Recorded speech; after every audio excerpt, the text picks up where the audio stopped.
right, guys, we are just about to start into World War II. We are finally here.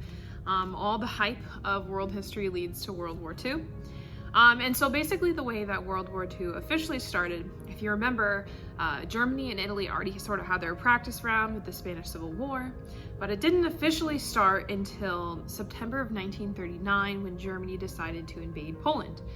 Now, originally, they had kind of tried to test their boundaries with first invading the Rhineland, which was that really rich area that had been taken over during the 1920s by France because Germany hadn't paid all of their reparation payments. And then they decided to take over Austria, which was this move called the Anschluss. And nobody really protested that because Austria was basically Germany at this point. They had a lot of cultural ties, a lot of historical ties. And then Hitler decided that he wanted to try to invade Czechoslovakia. And so he demanded over half of Czechoslovakian lands from the king at the time, thinking that there's no way that he would agree to this. And then he would have a causation to be able to invade all of Czechoslovakia. However, the king agreed to give that land to Hitler. And then Hitler's like, oh shoot, well, I guess I'll demand more land from this Czechoslovakian king. And that's when this big disagreement came up and Neville Chamberlain had to come in and act as an intermediary.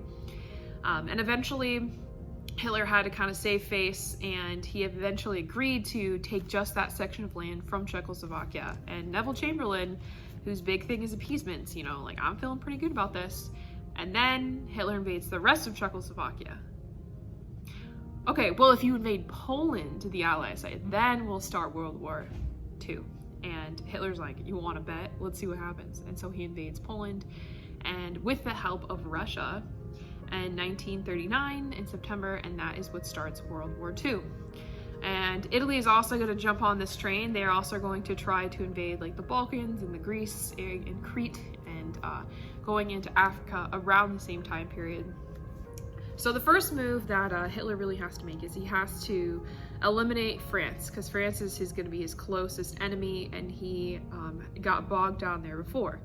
And so if you remember from World War I, they had always kind of planned on the Schlieffen Plan, which is going through Belgium. However, there was a German plane that crashed into the area around Belgium, and in that was copies of the Schlieffen Plan. And so the Allies really thought that Hitler was going to come through Belgium through the Schlieffen Plan. However, Hitler had these new tanks called Panzers, and he decided to do the unthinkable and go around the Maginot Line, which was a giant, barricaded barrier between France and Germany that was built after World War I, and go and take the tanks through the Ardennes Forest, which nobody really thought was possible. And so he goes through there, manages to sneak around the French troops, and then he manages to go through, and with his Panzer tanks and a technique called the Blitzkrieg, which is basically when you're blitzing or you're going really, really fast with your Panzer tanks, he is able to basically cut France in half, make it to Paris, where he flies the swastika on the Eiffel Tower, and he manages to push all of the Allied troops to the beaches of Dunkirk, which is right on that coastline. However, his panzers are worn out because they have been racing faster than anybody thought possible across the French countryside. And so Germany, thinking that they can't go anywhere because they have the English Channel right in between them, he gives his troops 2 days to rest and recoup before invading the Allied camps. And that gives the Allies the perfect opportunity to try to ship a lot of their troops back over across the English Channel from the beaches of Dunkirk back over to England. And so they call for a whole bunch of merchant and civilian shipping ships, and they manage to make it over the English Channel and get the majority of the troops out. However, they did not get hardly any of the materials and all of the guns and everything that was needed in the war effort. They all had to leave that on the beaches of Dunkirk, which is going to be a massive problem for Great Britain when France eventually surrenders in 1940.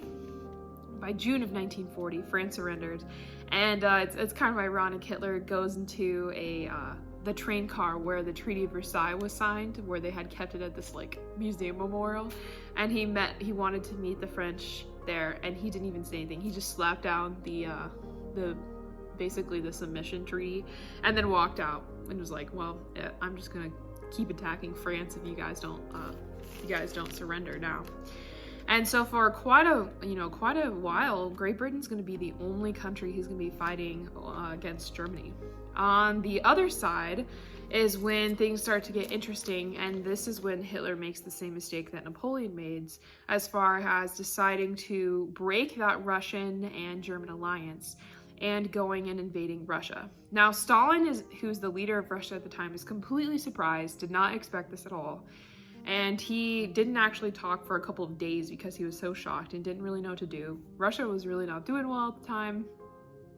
And so they decided to take a three-pronged approach. First off, he goes to Leningrad, which is in the northern section, modern-day St. Petersburg, and he starves out the city and eventually manages to conquer, Hitler manages to eventually conquer Leningrad.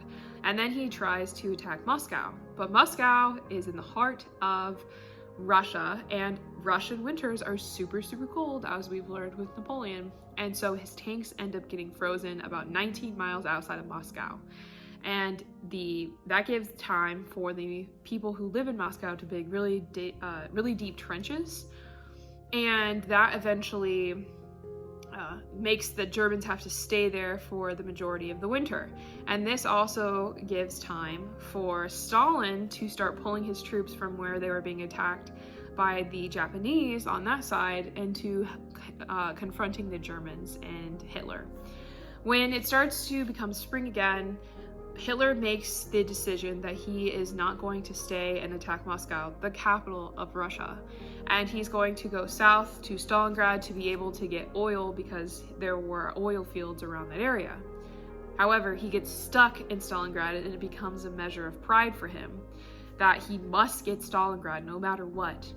And Stalingrad ends up getting bombed for like a year straight. It's not really worth continued attacks. But Hitler has this sense of pride. He has this thing where you can never retreat. And so he ends up wasting a lot of his lives of his troops in Stalingrad, which is around the Ukraine-ish area today. And didn't really help that the Ukrainian people didn't really like Stalin. So you're also going to see in December 7th, 1941, when Japan decides to attack the United States at Pearl Harbor. The reason that they were doing that is because of basically the rape of Nanjing, is when the Japanese, in an effort to increase their imperialistic empire, go and attack and rape and murder a lot of Chinese people in the area of Nanjing, which is an American ally.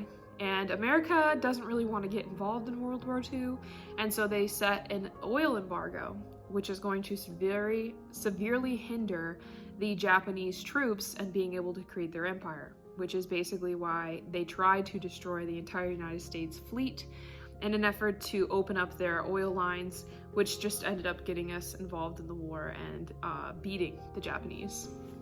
This is also when America jumps in to Africa. So there was, World War II happened pretty much everywhere. In World War II, specifically in Africa, there had been a battle that was going on between so Mussolini didn't really know how to lead very effectively, and Hitler had to step in. Mussolini had been losing Greece, losing Albania, and Hitler jumped in and retook Greece, retook Crete and Cyprus, and he decided to jump into the battle in Africa. And the Nazi commander in Africa, his name is going to be Erwin Rommel, or the Desert Fox, and they had been playing a game of cat and mouse, basically pushing each other back and forth for the entirety of the World War, until the United States gets involved in this thing called Operation Torch. And we eventually managed to push the Nazis and the Italians out of Africa, keeping in mind that Libya was already owned by Italy before the war started, so that's why they had decided to go to Africa in the first place. But that is the beginning of World War II.